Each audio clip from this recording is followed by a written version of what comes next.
میں ایک مسلمان لڑکی تھی مگر میں نے اپنی پسند سے ایک ہندو لڑکے سے شادی کر لی تھی۔ میری ساس ہر وقت بتوں کی پوجا کرتی رہتی تھی۔ پھر وہ اتنی بیمار ہوئی کہ انہیں کینسر ہو گیا۔ ڈاکٹر کا کہنا تھا کہ وہ چند روز میں فوت ہو جائے گی۔ میں اپنی ساس سے چھپ کر قرآن مجید کی سورۃ رحمان پڑھتی اور پانی پر دم کر کے اپنی ساس کو پلا دیتی۔ ایک ہفتے بعد میرے شوہر نے اپنی ماں کا ٹیسٹ کروایا تو اس کے قدموں تلے سے زمین نکل گئی۔ رپورٹ دے کر وہ مجھے بالوں سے گھسیٹ کر ہسپتال لے گیا اور پھر مجھے۔ میرا نام فاطمہ ہے۔ مجھے آج بھی وہ دن یاد ہے جب پہلی بار میری یونیورسٹی کے ایک ہندو لڑکے نے میرا راستہ روکا تھا۔ ہم دونوں ایک ہی یونیورسٹی میں پڑھتے تھے۔ اس ہندو لڑکے کو میرا حجاب کرنا اور مردوں سے اپنے آپ کو چھپا کر رکھنا بہت اچھا لگتا تھا۔ اپنے ارد گرد گھومتی بے پردہ لڑکیوں سے اسے کبھی کشش محسوس نہیں ہوتی تھی۔ وہ ہر وقت مجھے دیکھتا رہتا تھا، میرا پیچھا کرتا رہتا تھا۔ یونیورسٹی سے تعلیم مکمل کرنے کے بعد میں نے ایک مدرسے میں نوکری کر لی۔ وہاں ان لڑکیوں کو میں دین کی تعلیم دینے لگی تھی، جبکہ وہ ہندو لڑکا اپنی ذہانت اور بہترین تعلیمی کارکردگی کی وجہ سے ایک اچھی جگہ ملازمت کرنے لگا تھا۔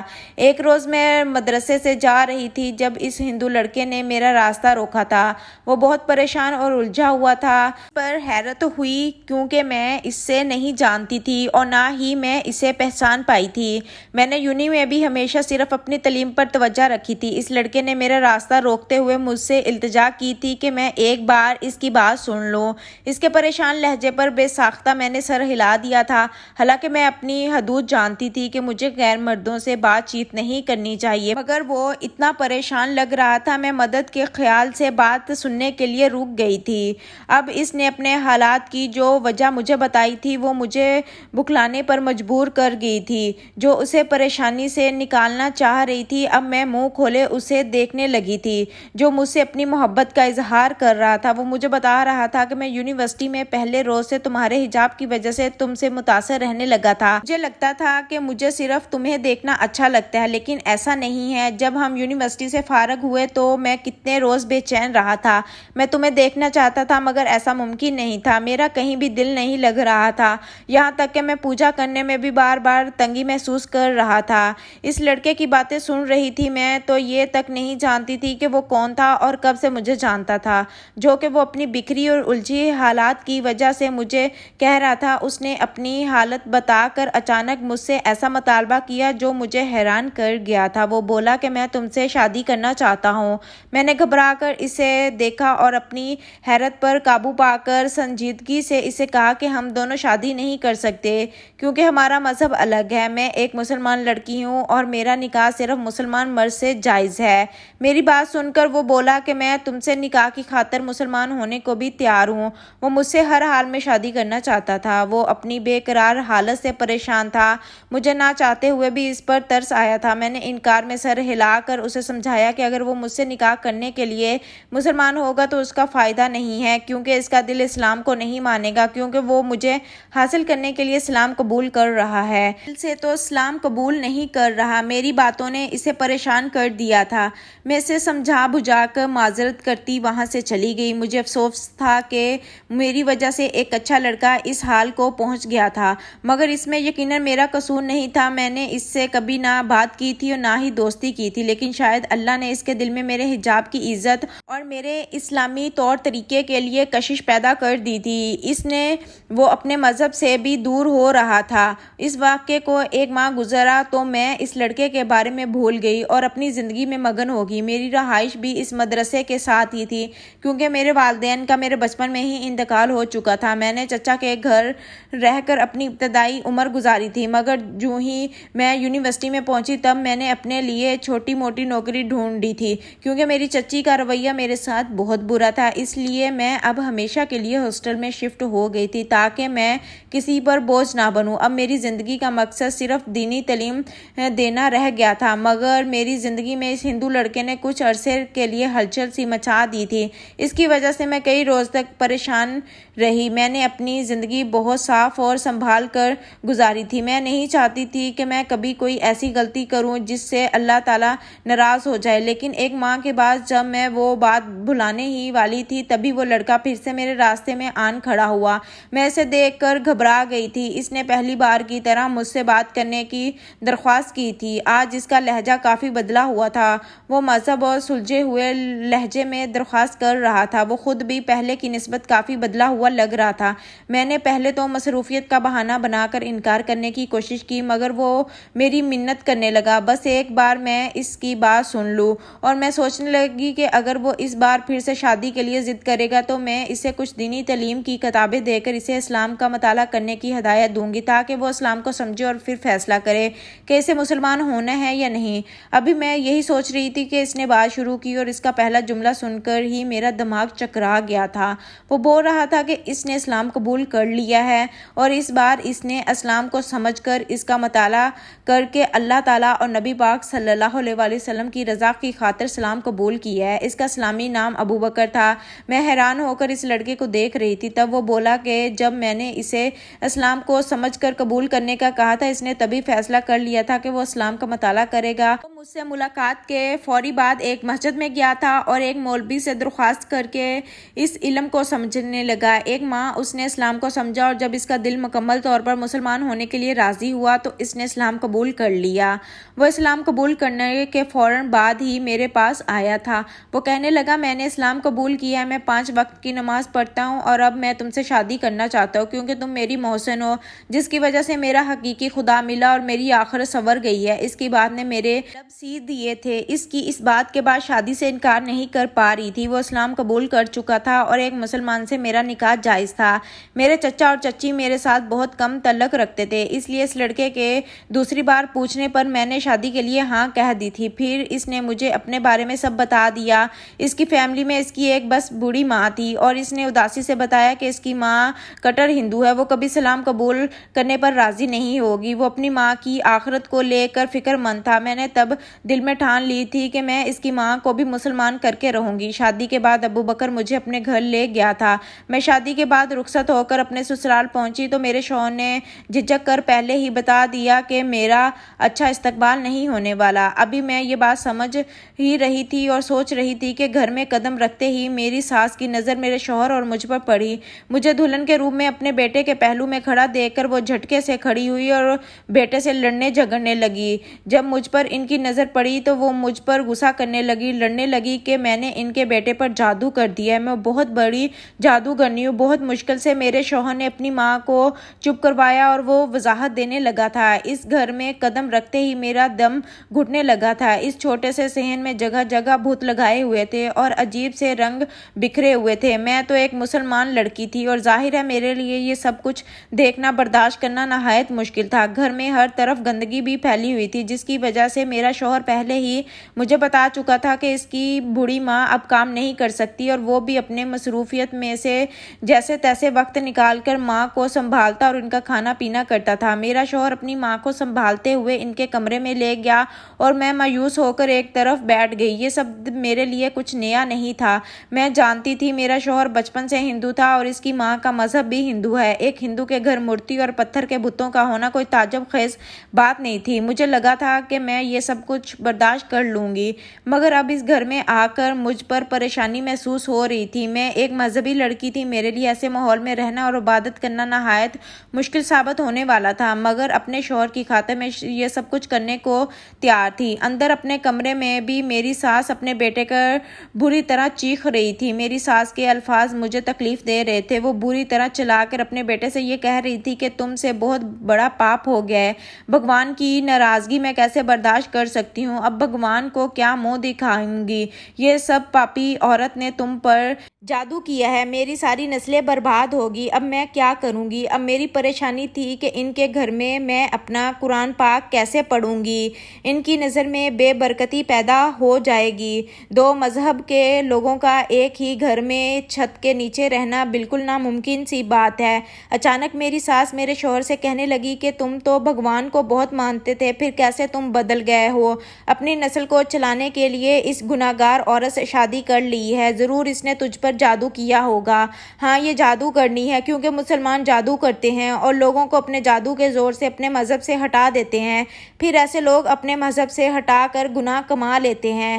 میں خاموش اپنی ساس کی باتیں سن رہی تھی۔ اسلام جب کسی غیر مذہب کے دل میں گھر کر جائے تو ایسے ہی غیر مذہب کے لوگ اللہ کو پا لینے کے بعد اپنا گھر بار اور دوست دنیا سب کچھ چھوڑ دیتے ہیں۔ دراصل انہیں اللہ تعالیٰ اپنے قریب کر لیتا ہے، اور یہ بات صرف وہی سمجھ سکتے ہیں جو اسلام کے دائرے میں داخل ہوتے ہیں، پر نہ دوسرے اسلام کو جادو ہی سمجھتے رہتے ہیں۔ میری ساس بہت غصے میں تھی اور میرا شوہر ان کو سمجھانے کی کوشش کر رہا تھا اور انہیں روک رہا تھا کہ فاطمہ کو ایسا ویسا کچھ مت کہو، وہ میری بیوی ہے، میں اس سے محبت کرتا ہوں، وہ اچھی لڑکی ہے۔ میری ساس نے بہت باتیں کی اور اپنے بیٹے سے لڑتے ہوئے اسے شرم دلانے لگی کہ اس جادوگرنی نے مجھ سے میرا بیٹا چھین لیا ہے، تم اس کو اپنی بیوی کیسے کہہ سکتے ہو؟ اس لڑکی نے تجھے کیا چیز کھلائی کہ تو اس کا دیوانہ ہو گیا ہے؟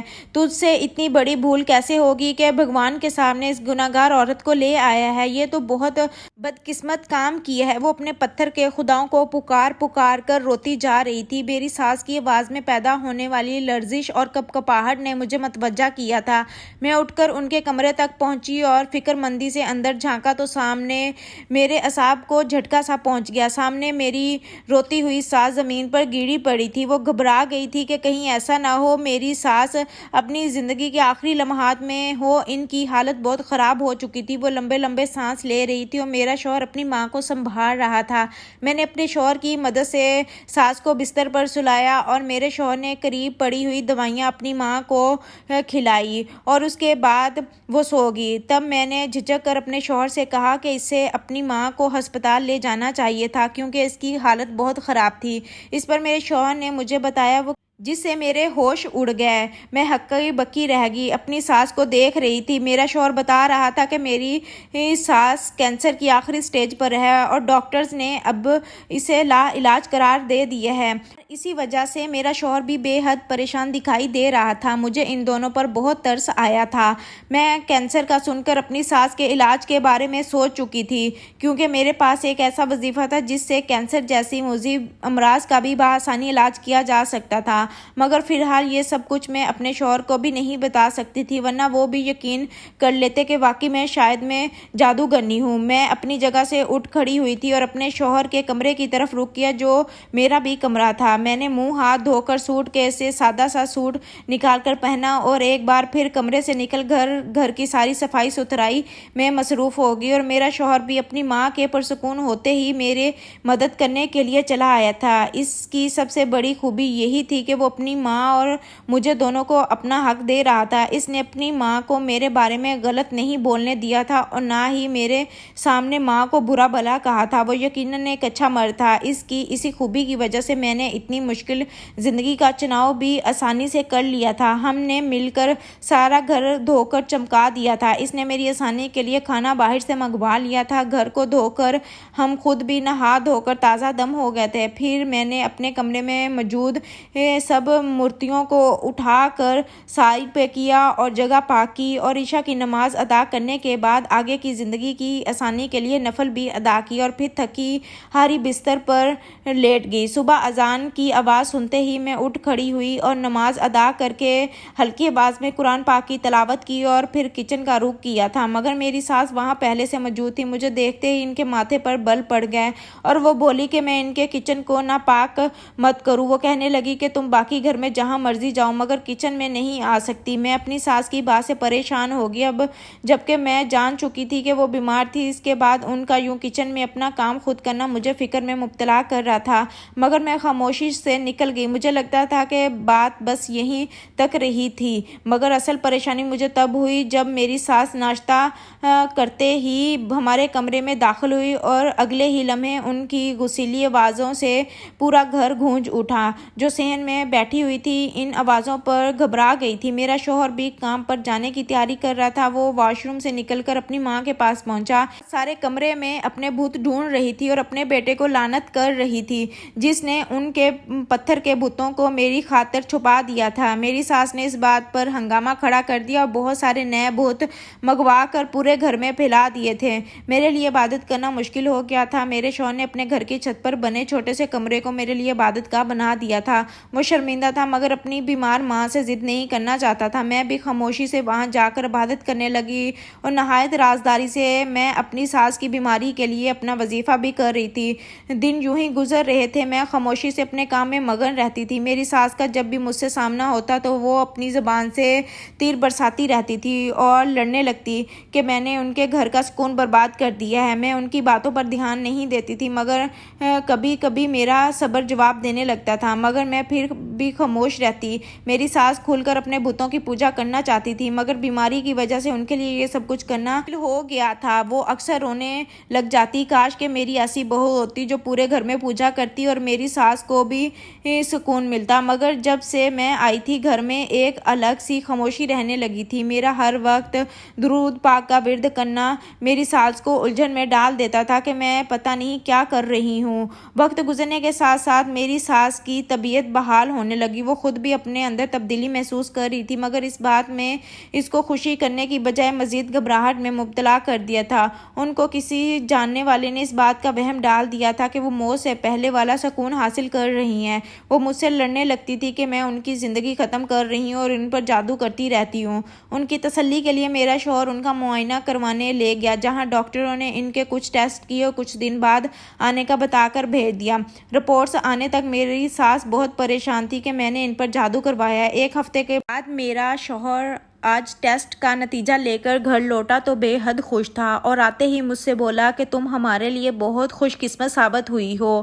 پھر اس نے اپنی ماں کو خوشی سے گلے لگایا۔ میری ساس اس سب کو دیکھ کے حیران تھی اور بیٹے سے اس کی خوشی کی وجہ دریافت کر رہی تھی۔ میں ابھی سوالیہ نظروں سے اپنے شوہر کو دیکھ رہی تھی جس کا چہرہ خوشی سے چمک رہا تھا اور پہلی بار وہ اتنا کھل کر ہنس رہا تھا۔ تب میرے شوہر نے اپنی ماں کو بتایا کہ وہ بالکل ٹھیک ہو چکی ہیں اور رپورٹس میں کینسر بالکل ختم ہو گیا ہے۔ پھر اس نے اطمینان سے مجھے دیکھتے ہوئے کہا کہ ماں، اس سب کے پیچھے تمہاری بہو کا ہاتھ ہے، یہ ہم دونوں کے لیے خوش قسمت ثابت ہوئی ہے، اس کا دین جھوٹا نہیں ہے۔ میری ساس اپنی بیماری کے بالکل ہی ختم ہو جانے کا سن کر حیران رہ گئی تھی۔ اسے تو یقین نہیں آ رہا تھا کہ موت کے قریب پہنچ کر انہیں زندگی مل گئی۔ میں اطمینان سے مسکرا رہی تھی، میرا اللہ پر یقین اور بھی بڑھ گیا تھا۔ میری ساس نے حیرت بھرے لہجے میں مجھ سے پوچھا کہ میں نے ایسا کیا کر دیا ہے کہ وہ بالکل ٹھیک ہو گئی ہیں۔ وہ میرے مذہب کے بارے میں جاننا چاہتی تھی۔ وہ سوچ رہی تھی کہ کوئی مذہب اتنا طاقتور کیسے ہو سکتا ہے کہ لا علاج بیماری کا علاج کر دے۔ اس روز میں نے اپنے شوہر اور ساس کو نہایت اعتماد سے بتایا کہ میں نے آپ لوگوں سے چھپ کر ایک وظیفہ کیا تھا اور اپنی ساس کو پانی دم کر کے دن میں 3 بار پلاتی رہی تھی۔ میری بات میرے شوہر کو بھی چونکا دیا تب جبکہ میری ساس ایک دم ٹھیک ہو چکی تھی۔ میرا شوہر حیرت سے مجھے بولا، اگر تم علاج کرنا چاہتی تو چھپایا کیوں تھا؟ میں نے اپنے شوہر کو بتایا کہ بے شک میرا یقین اپنے اللہ پر پورا ہے مگر وہ لوگ یقیناً تب میری بات نہ سمجھ سکتے اور میری ساس جان لیتی تو کبھی میرا دم کیا ہوا پانی نہ پیتی۔ میرا شوہر خاموش ہو گیا۔ میری ساس مجھ سے اس بابرکت کلام کے بارے میں بار بار پوچھنے لگی اور تفصیل جاننے کی کوشش کرنے لگی۔ میں نے اپنی ساس کو بتایا کہ مجھے ہر روز دن میں 3 بار یعنی صبح، دوپہر، شام سورۃ الرحمن کو سن کر یا پڑھ کر پانی پر دم کرنا تھا۔ اپنی ساس کی پابندی کی وجہ سے میں گھر میں کھل کر سورۃ الرحمن کی تلاوت نہیں لگا سکتی تھی۔ میں نے روزانہ خاموشی سے خود تلاوت کی اور پانی پر دم کر کے آپ کو پلاتی رہی۔ ٹیسٹ سے پہلے یہ عمل 7 دن تک بلا ناغہ کر لینے کے بعد 8ویں روز روک دیا اور ٹیسٹ کا انتظار کرنے لگی۔ میں نے بتایا کہ مجھے پوری امید تھی کہ میری ساس بالکل ٹھیک ہو جائے گی کیونکہ ہم مسلمانوں میں کینسر کے مریضوں کے لیے یہ سورت آزمودہ نسخہ کے طور پر استعمال کی جاتی ہے۔ میری ساس پر بھی اس پاک ذات نے کرم نوازی کر دی تھی اور انہیں شفا دے دی تھی۔ مجھ سے ساری تفصیل جان لینے کے بعد میری ساس کے دل میں اچانک یہ خواہش جاگی کہ وہ ہمارے مذہب کو مزید پڑھے اور جانے، ایسا مذہب جس کے کلام کی بابرکت سے اسے ایسی بیماری سے نجات مل گئی تھی۔ میرے ساتھ جذباتی پن سے روتے ہوئے کہنے لگی کہ مجھے یہ زندگی تمہارے خدا نے دی ہے تو اب سے میرا خدا بھی وہی ہے۔ میں اس ایک خدا خدا کے اس احسان کے بدلے ساری عمر اس کا شکر ادا کر کے گزار دینا چاہتی ہوں۔ میں اپنی باقی زندگی مسلمان ہو کر اس کے حکم کے مطابق ہی گزار دوں گی۔ بس تم مجھے اپنے رب کے حضور سجدہ کرنا سکھا دو۔ میری آنکھوں سے خوشی کے آنسو جھلک پڑے تھے اور میں نے اس بات پر اپنی ساس کو سینے سے لگا لیا تھا۔ میرے شوہر بھی حیران ہو کر مجھے دیکھ رہے تھے۔ میں نے ایک ناممکن امر کو ممکن کر دیا تھا۔ آج ہمارے گھر میں میری ساس، میرا شوہر اور میں تینوں ہی 5 وقت کی نماز پڑھتے ہیں اور اس پاک کلام کی بابرکت سے ہمارا گھر جنت بن گیا۔ ویڈیو اچھی لگی ہو تو میرے چینل کو ضرور سبسکرائب کر لیجئے گا۔ اللہ حافظ۔